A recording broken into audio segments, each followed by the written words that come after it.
बालेश्वर नीलगिरी अबकारी विभाग अचानक चढ़ाऊ औपदा अंचल विपुल देशी और विदेशी मद को जबत कला नीलगिरी अबकारी विभाग।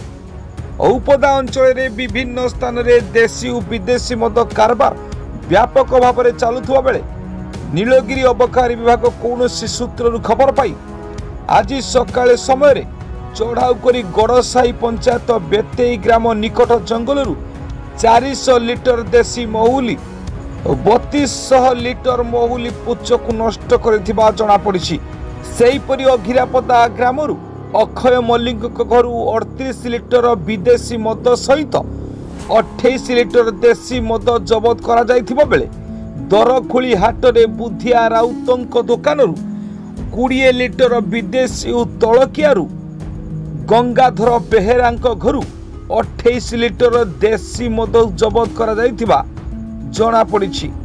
समस्त अभियुक्तों को काबू करी कोर्ट चालान करा जाइथिबा जना पड़ी।